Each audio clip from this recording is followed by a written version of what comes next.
Que Dieu vous bénisse, que Dieu soit avec vous. Partout vous êtes en train de suivre Tochi TV, c'est votre émission La délivrance dans sa profondeur. Nzambe apambola, Nzamba apambola, nous na Montréal, na Canada, aux États-Unis, en Afrique, surtout mingi bana Kinshasa, RDC, Lokamakasi. Nzamba apambola bino, émission na bino La délivrance dans sa profondeur.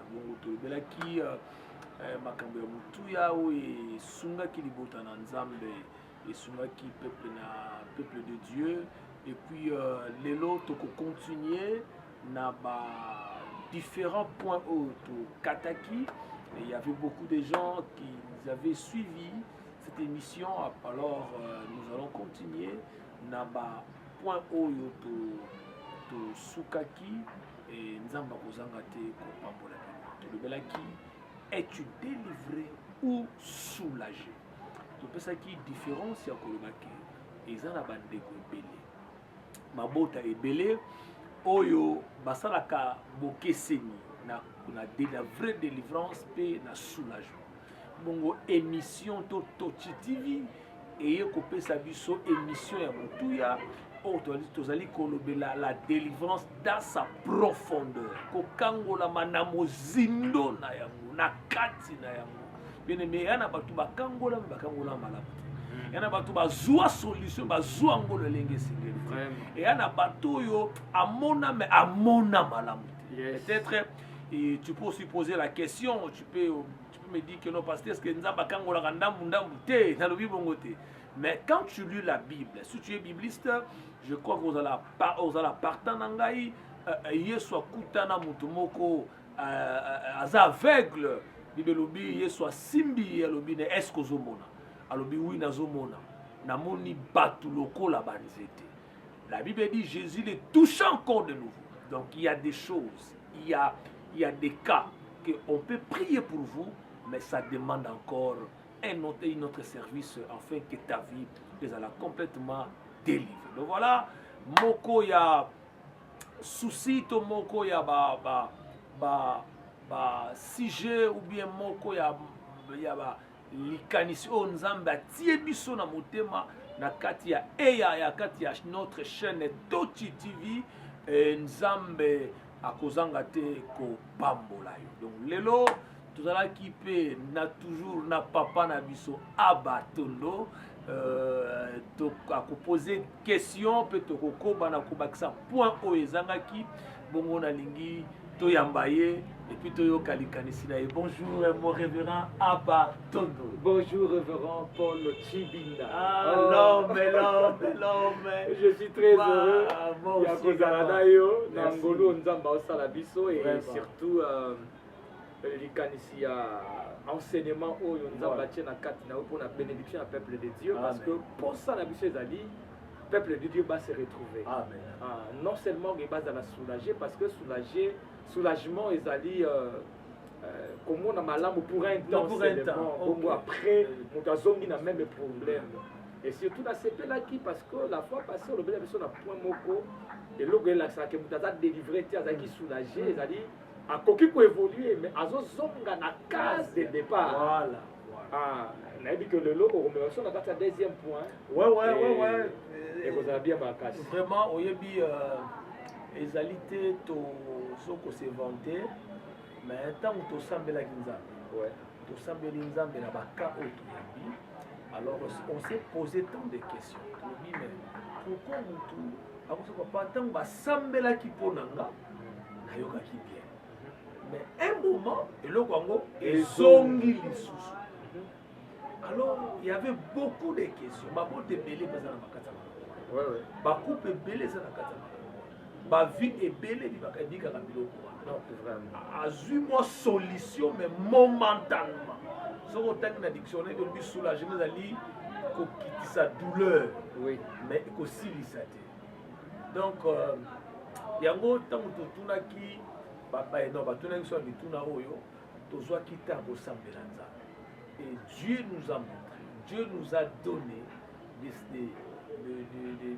des solutions, ou bien il nous a donné ma voix autokosunga bana nzaya balanda biso pour que babika lisusu na soulagement te mais bazwa complètement bazala complètement délivré. Donc tokokontinue sujet ya mibale ezali oyebi mon pasteur bato ebele lelo ntango balobelaka délivrance peut-être balobelaka ngo na likolo mais makambo biso tolobaka eza makambo te tobakisi yango tovivre yango te biso ezali makambo na ministère ya délivrance mpona apesi biso ezali baka tokoti nango retraite baka oyo toyabi nde esali ke tokóma na mo expérience ndenge balobaka l'expérience marabisage epuis ntango tobakisi bo nzambe aye kosala biso grâce ya kocomprendre certaines problèmes oyo eza na mabota na bafamille na biso. Donc voilà, alors deuxième partie ou bien deuxième point pour na lelo ndenge olingi na okobakisa oyebi mon révérend moto azobika soulagement ndenge nakomi na enseignement na nga à part case ya départ moto wana abikaka eloko tobengi la répétition de même bêtise.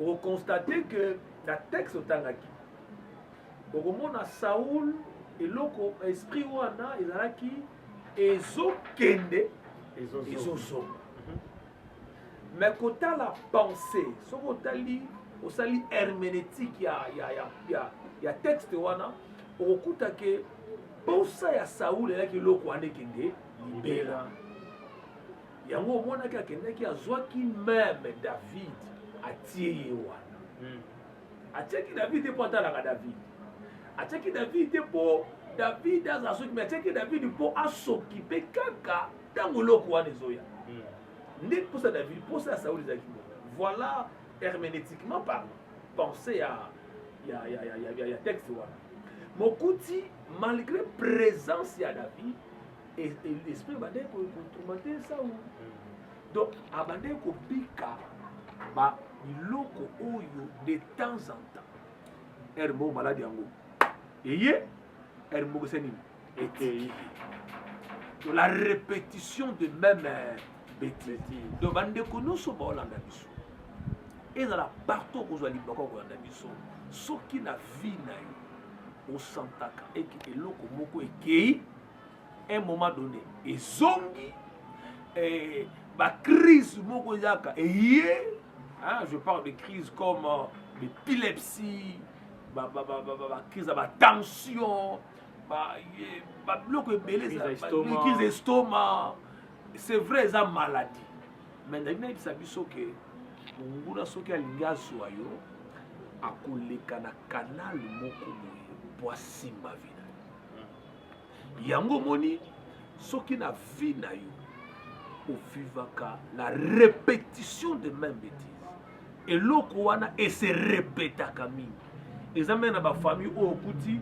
maladi wana ese répétaka kaka ezalaki na mama eye na yaya eye na leki eye na papa esala bino tour de contrôle ezwa bino nyonso omona ezwi oyo donc c'est comme si vous êtes sélectionné ou bien vous êtes localisé quelque part et quand cette chose-là arrive souvent dans votre vie, là ça montre que tu es soulagé et non délivré. Donc quand il y a la répétition des maladies, quand il y a la répétition des crises, quand il y a la répétition, il y a d'échecs dans ta vie, la répétition qu'on perd de ma relation amoureuse. Au moins les gens azali abandaka likambo bien, mais la finalité faut aller là. Il faut abandela lisusu. Soki na vie na yo obandela kabisika oyo outaki et tu as besoin de délivrance. Yango nzamba osala biso grâce na mikolo ka na émission oyo tokopesa pe ba sujet de prière comment ya kobima complètement na kati ya ba soulagement et puis kobima na ba répétition oyo ya moli. Omoni eza na bato musu baza aokosala un pas aokenda sali papa akoma lokola force moko eréclamaka ye abandeli su esika wana to ayambaka ne barelation mais il faut azonga lisusu kaka na kobandela eloko oyo abongisaki. Donc soki na ka na yo na libota na bino na famille na bino bikaka biloko wana besoin ya vraie délivrance dans sa profondeur. On fait que ta vie puisse sortir dans les cases de départ et puis que ta vie puisse sortir et dans toutes les bêtises qui se répètent de temps en temps dans ta vie, dans ton foyer, dans tes affaires et dans tout ce que tu fais. Nous croyons que notre Dieu est capable de te faire sortir dans cette trou-là. Soyez bénis, ne manquez pas, restez branchés sur Toti TV et Dieu te fera du bien. Merci mon révérend Abato. Merci révérend Paul Chibinda. Il y aura encore une question. Il y a une question, oui. Une question. Mais que faire pour que tu ne vives plus de la répétition de même bêtises? Mais qu'est-ce qu'il faut? Est-ce que vous avez une orientation à donner au peuple de Dieu pour que Baïbako échapper? Voilà. Parce que Moutazoum, on a que à tout moment, Azozong a le même problème. Abimi, Azongi a le même problème. Abimi, Azongi a le même bêtise. Mais qui c'est Nini? Solution Nini? Oyo koki ko proposer na peuple de Dieu pour babima bazonga susu na kati ya ba répétition ya bakawana te. Par exemple, Moutou a vivre déjà 4 fiançailles. Voilà. Azobanga déjà parce que 5e yango yé, azomona loko ako perdre yango lisusu. Voilà. Siko il faut ça ni pas perdre yango te. Il faut ça la nini. Et ça na Moutou mususu a ça vivre déjà ba échec. Na kati ya commerce na ye, abandaki bien, abandi ko évoluer à un moment donné, a échoué. Abandi bien, a échoué. Mais pour vivre sous ce chèque T, na domaine ya commerce na ye, il faut à ça là, nini, astuce nini, pour que pesa na peuple de Dieu, n'enge bazo na Toti TV, na émission Oyo, la délivrance dans sa profondeur. Oui, mon révérend, il y a beaucoup de choses qu'on peut parler en ce moment. Mais la première chose, c'est que Omoni Eza Kisi, Oyobongi, nous avons calmement. Il y a un numéro de monsieur Ezali, la barre d'écran et l'émission. Il y aura des questions. Et là, il y a monsieur Ezali, il y a Mouto Kamutongo, Mouto Yokaye, na point ligne à mais si il y a des limité, et si il y a des santaraki na songaka awa, tant que il y a des biso, il y a des qui c'est Ezali, tu sais Ezali, ou il y a pour que abima na kati ya soulagement. Yango ba numéro Ezali wana notamment numéro de Ezali, numéro ya pasteur Paul Ezali. Alors bandeko yo bazali ko 60 ki bazali soulagé et non délivré. To ba point haute le béni. Soki moto asantaka ke azonga na kaza départ. Soki moto asantaka ke azonga ba biloko se répétaka dans sa vie. Je crois dans 2 semaines pour en prier na émission moko live comme on dit. Alors bandeko banobenga biso et puis tout on a prière pour le pesa. Alors, élément ya liboso pour moto abima na kati ya répétition, il y a même bêtise et la personne doit connaître son cas. Donc ayeba oyo azali ayeba likambo za kutungisa ye na bato mbele abika ka soulagement pour ayeba ka likambo kutungisa azalaka à citer et à comprendre mais pourquoi et naza wapi première chose faut mutoyer nazonga kana le sikani et sikani na banela na point nini ngana suka et à ce moment là ndeto ko ba ko pesa ye makoki to ko pesa ye ezate qui s'ya komela to nini non il y a toujours des orientations spirituelles, des versets bibliques autour et puis si on zamba ici so pona baka eza mutu muso azali ye eza malade moto mosusu azali ye ezali déception moto mosusu ezali ye bandoto eza ya mabe mosusu ezali mari ou femme de nous nayambaki ndeko moko abi na ngai pasteur nayokaka bato balobaka femme de nous nga na bandeko kokanisa likambo bango bapaster bamontaka yango abi je pensais que ce sont des histoires montées du pasteur. Mais, pasteur, ce que je vous dis est vrai. Nazaki na mwasi moko na bima na ye. Tukabwana ya sila 13 ans. Nga na bala. Naza na mwana te. Banda na bali. Ça fait 13 ans. Soki na lali. Attends lali na mwasi na ngai. Na mona nazaka na ye. Alors, ce qui est curieux, pasteur, ce qui est curieux, ma femme que j'ai maintenant, elle commençait à voir cette femme-là dans son rêve. Non. Abi moi si oyo nga na balisi oyo akomi komona ye na mbetu na biso. Na oto te en église lelo na bisi bango na bi eza na banda ya makambo na bakoko ya makambo na bakokololo ya makambo. Abi pasteur nga bandé ko bombela ye parce que je me battais, je luttais que ça puisse terminer. Mais ce qui est curieux, un jour ma femme est réveillée pour me dire pasteur, chérie, j'ai vu cette femme, voilà, elle a décrit sa femme, cette femme. Je l'ai vu, j'ai vu une femme, elle est comme ça. C'est qui cette femme? Et la façon dont elle a décrit cette femme, je ne pouvais pas me cacher. Je ne pouvais pas me cacher, pasteur. Et je lui ai dit tout simplement, c'est d'elle. Elle fit d'elle de ma vie. Et moi, si on a pasteur, tu le abîmer la ramaille.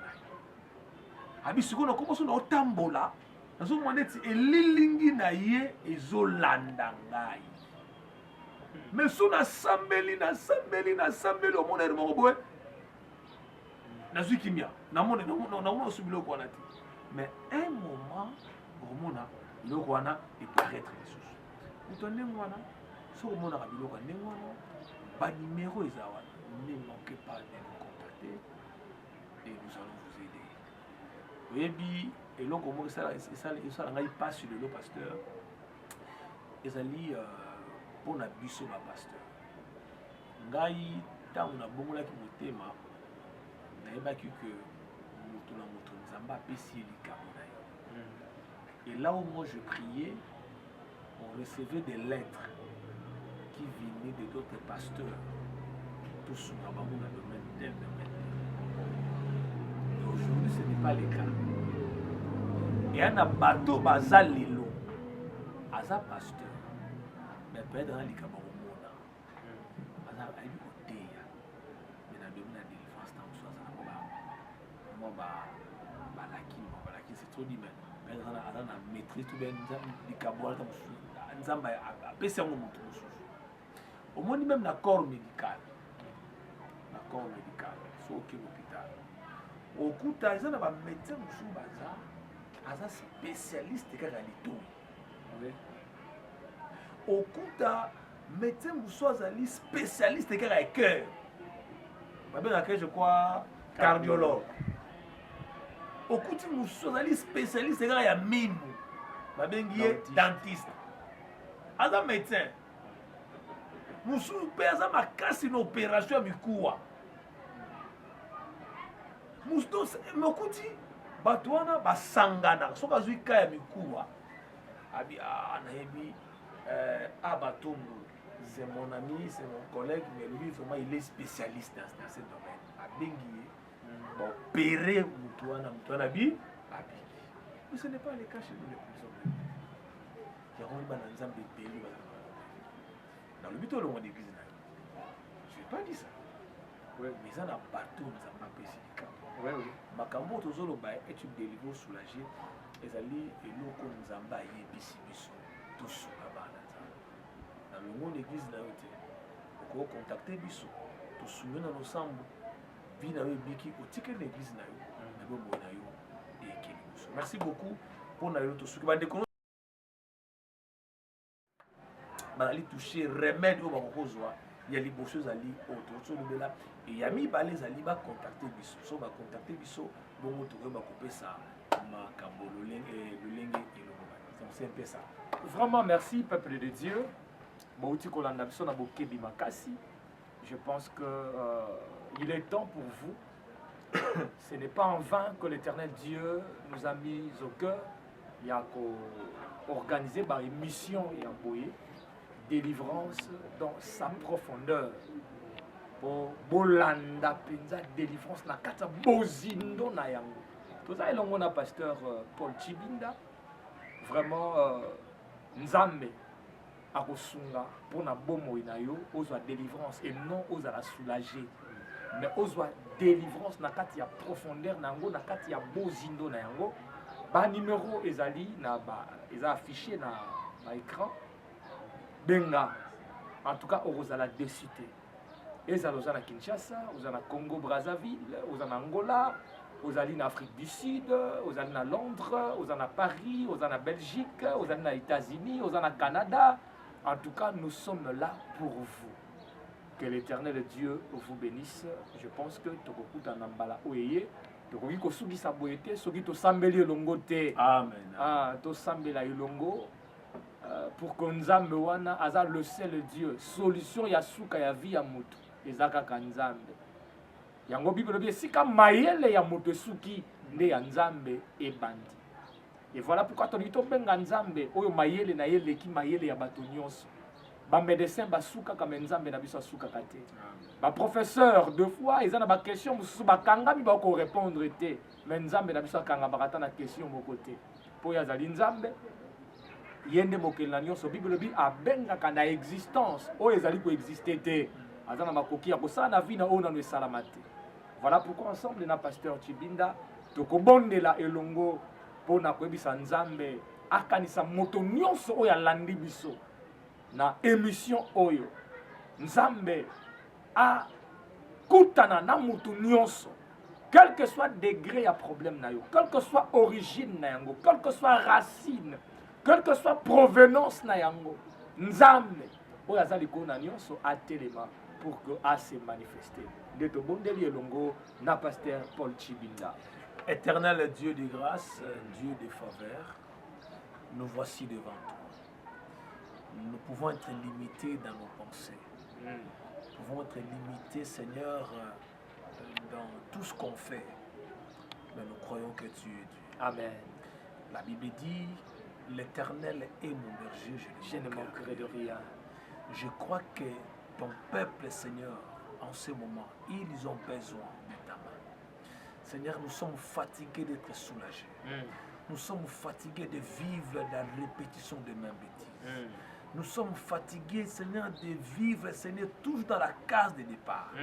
Nous croyons que tu as la maîtrise, même quand tu libères une parole, même le vent, la tempête obéit. Libère ta parole. Au nom de Jésus. Libère ta parole. Au nom de Jésus. Et que les cases cases soient détruites. Au nom de Jésus. Et que la répétition des ténèbres soit détruite. Au nom de Jésus. Je libère la puissance de Dieu. Au nom de Je Jésus. libère l'onction de délivrance. Au nom de Jésus. Je libère la grâce de Dieu. Au nom de Jésus. Et que tu sois délivré. Au nom de et Jésus. que tu sois libéré. Au nom de Jésus. Toutes tes cases de départ. Là où tu es, et que l'Éternel te localise. Amen. Et que l'Éternel te guérit. Amen. Et que l'Éternel te délivre. Amen. Reçois cela au nom de Jésus. Au nom de Jésus. Que l'Éternel te bénisse, que l'Éternel te garde. Amen. Et que l'Éternel tourne sa face vers toi. Et que l'Éternel te accorde la paix. Au nom de Jésus. Au nom de Jésus. Amen. Amen. On Voilà. acclame le Seigneur, que l'Éternel Dieu nous bénisse. Merci beaucoup, mon pasteur Henri. Vraiment tellement béni ce Moi soir. aussi également. Parce que nous avons utilisé pour la bola mopé yangai. Parce que nous avons même quand on est pasteur, quand l'autre pasteur prêche, tu dois être attentif parce que nous avons différentes grâces. Oyo nanzela na yo ngai pe na kozwa bolamu na Nzambe yango vraiment Nzambe na yo apambola yo. Merci Abba. Vraiment to Merci. bye Bye bye bye bye. OK.